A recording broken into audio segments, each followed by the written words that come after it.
Welcome to this deep dive. Today, we're doing a mid-year career checkpoint. Yes, a very necessary one. Right. And we are pulling our insights today from a really brilliant, comprehensive resource. It's the June 2026 Volume 50 edition of Your Career, Your Future. Which is a newsletter published by the Career Experts Group. Exactly. It's this collective of master career professionals, personal branding strategists, you name it. And our mission for the next bit of time is really just to help you, the listener, to adjust and refocus your professional path. Right, without drowning in all those standard, outdated job hunting cliches. Because frankly, they just don't work anymore. They really don't. And that's the essential baseline here. Because if you are navigating today's job market, It's brutal right now. it's incredibly lean. And it moves at just a blistering pace. So if you're using the traditional rule book, you are already behind. Yeah. We have to critically examine the underlying mechanisms of how talent is actually sourced right now, rather than just relying on, conventional wisdom. Okay, so let's unpack this. Because did you know that by the time a job is posted on a public job board, the hiring manager usually already has like 3 specific people in mind? Oh, absolutely. When I read that, it just completely shattered the illusion of the meritocratic online application for me. It's a harsh reality check. It is. And usually we think of a career like this massive, heavy piece of industrial machinery, right? You build it, you run it until the gears start grinding, and when it inevitably breaks down, you just assume you have to tear the whole thing apart and start from scratch. Which is exhausting just to think about. Right. But I think we need a new mental model here. Mm-hmm. Think of your career more like the operating system on your smartphone. Okay, I like that. Yeah, you don't throw away the whole phone just because one app is lagging. You just need to install a system update. The old code, firing off a resume into a digital portal and waiting by the phone, it's fundamentally broken. It is entirely broken. And replacing that old mental model is really step one. To understand why it's broken, we have to dismantle this concept of the hidden job market. Which career expert Laura Johnson talks about in the source. Right. And I know it sounds like some exclusive secret society with a password at the door. Yeah, totally. But it is actually deeply practical. The hidden job market is, it's more like an iceberg. Okay.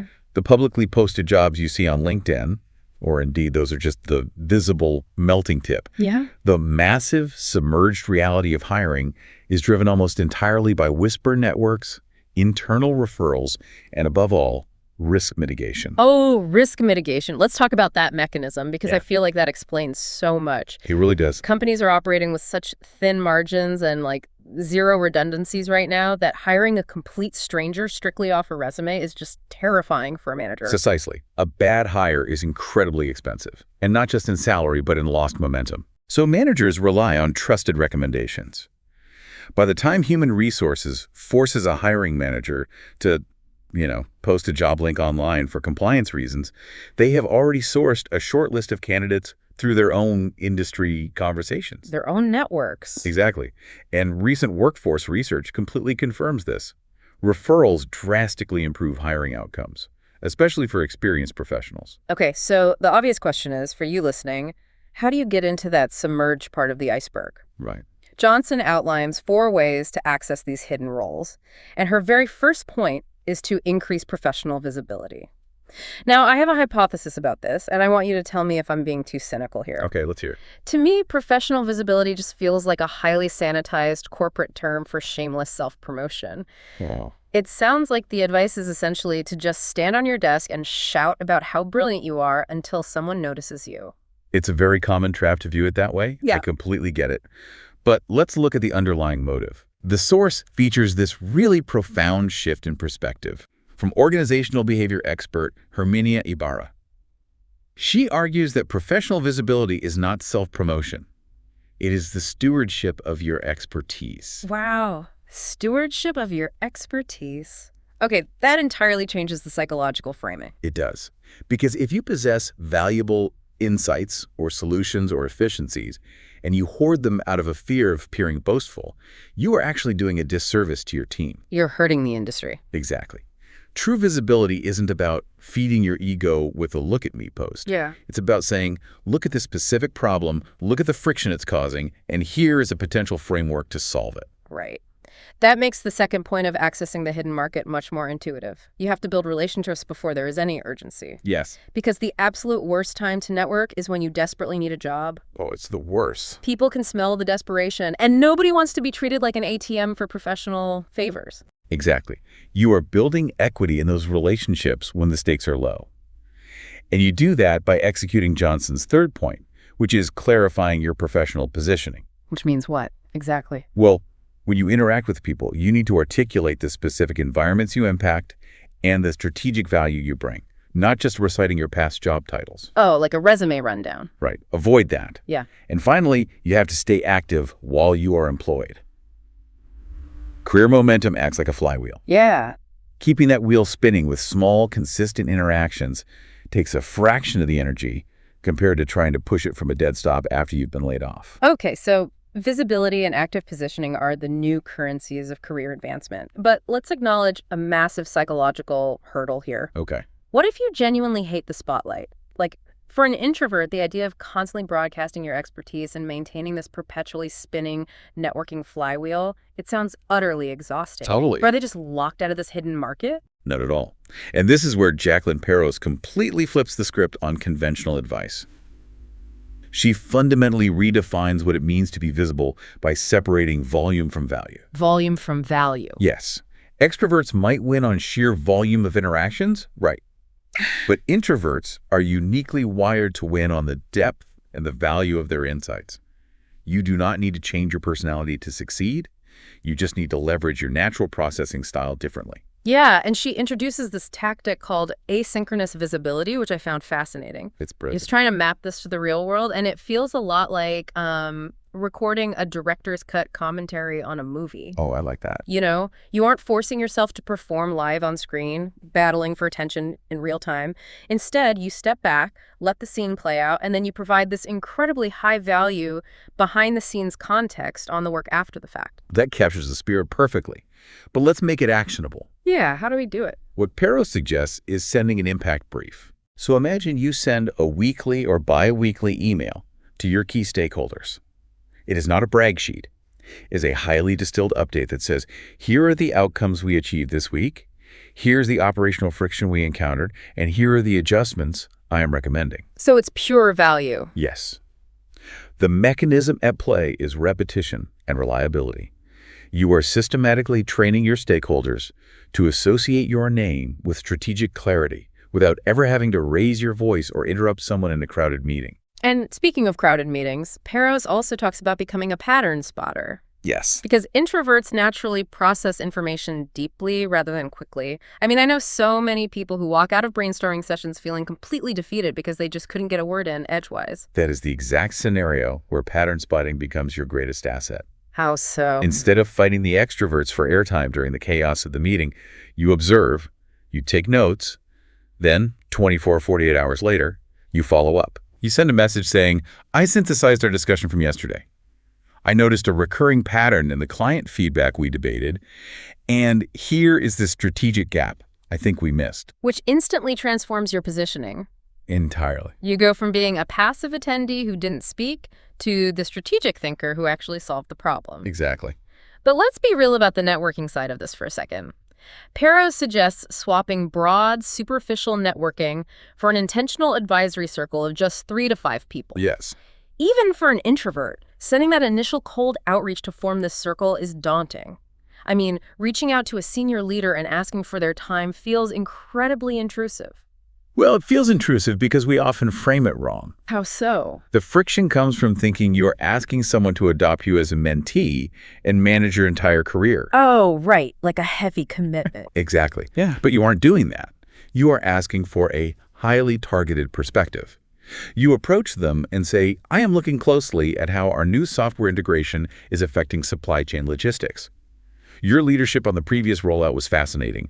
Would you be open to a 15-minute tactical chat about that specific transition? I see. It is rooted entirely in substance, not small talk. But there is a sequential problem here. If the goal is to build these highly intentional, niche, substantive relationships, standard corporate platforms might actually be the worst place to start. They often are. LinkedIn, for example, is incredibly noisy. And frankly, people usually have their heavily polished corporate masks on. Very true. So if you want unvarnished, deep industry connection, where do you actually go? You have to look for gated or at least obscured communities. Elise Pipitone's research points out that some of the most authentic career conversations and job referrals are migrating to platforms that we traditionally associate with entirely different behaviors. Yes. People are craving shared realities, not corporate broadcasting. This was honestly the biggest surprise for me in the whole deep dive. Discord. I know. I have always thought of Discord as the place where teenagers hang out and use voice chat while playing video games. A lot of people think that. But Pipitone notes it is becoming a massive networking engine for tech, remote work, and creative roles. Yes, it's huge. You can actually use directories like disboard.org, and that's spelled with an O-A-R-D, to find intensely specific servers. The source gives an example of a data-centric AI community. The reason professionals are moving to Discord is because of its architecture. What do you mean? Well, the use of persistent text channels alongside spontaneous voice rooms allows for ongoing, casual problem solving. It replicates the feeling of just turning your chair around in an office to ask a coworker a highly technical question. Which is something we completely lost in the shift to remote work. Exactly. And it isn't just the newer platforms either. Facebook is still a juggernaut for this. Oh, yes. While the main feed might be dying, the private professional Facebook groups are staggering in their scale. There's a group highlighted called Nursing School After 30 with 108,000 members. That's a massive talent pool. But the insight that really caught my attention was about social services professionals. Many of them actively avoid LinkedIn and instead use these private Facebook groups under aliases. Let's dissect the psychology of that alias because it explains the exact value of these hidden communities. Okay. If you are a social worker, your day-to-day reality is incredibly heavy, complex, and strictly confidential. You cannot post about a difficult systemic failure on LinkedIn without jeopardizing client privacy. Or sounding unprofessional to corporate recruiters. Right. The alias provides psychological safety. It strips away the corporate posturing and allows for pure peer-to-peer survival strategy and support. It's authentic networking because the stakes of looking perfect are just gone. And the same logic applies to Reddit. You can dive into subreddits like Our Kitchen Confidential if you're in the food service industry, or you can use Google or ChatGPT to hunt down industry-specific Slack workspaces like Code for Boston. You are essentially looking for the secret staff break room of your entire industry. Yes, but this strategy creates an inevitable chain reaction. What do you mean? Let's say you build a fantastic connection with an engineering manager on a niche Slack channel. You've been helping them troubleshoot a coding issue. They decide they want to refer you for an unlisted role at their company. What is the literal next action that person takes? They open a new tab and search your name. They're going to verify you exist outside of Slack. Exactly. Which means all roads eventually lead right back to LinkedIn. It remains the bedrock of your digital reputation. Right. You can't escape it. No. But Gene Stoner's guide provides a massive relief here. You do not need to spend an entire weekend agonizing over a complete profile rewrite. Thank goodness. She outlines a high ROI digital reputation refresh that takes exactly 30 minutes, focusing on 4 specific elements. Let's look at the mechanics of why these work, starting with the photo. The most important part. The data says profiles with photos are 14 times more likely to be viewed, but she specifies that your face needs to fill roughly 60% of the frame. Why 60%? What is the psychological trick there? It taps into how human beings are hardwired to build trust. Okay. We subconsciously scan faces for microexpressions to determine if someone is safe and competent. If your profile picture is a wide shot of you standing on top of a mountain, you are just a tiny speck. Right, they can't see your eyes. Exactly. The viewer's brain cannot evaluate your expression. You remain a stranger. Filling 60% of the frame simulates conversational distance. It makes the recruiter feel like they are already sitting across a table from you. That makes perfect sense. Next is the headline. We get up to 220 characters, and the most common mistake is just pasting your current job title, like Senior Project Manager. Yeah. But Stoner argues that is a fundamental misunderstanding of how the LinkedIn algorithm actually functions. Right. Think of the LinkedIn search bar as a strict, ruthless filter. A recruiter isn't typing highly motivated team player. Yeah. They are typing specific, hard skills. The source provides a brilliant example from Jacobs Engineering. Instead of just saying senior project manager, the headline is packed with value.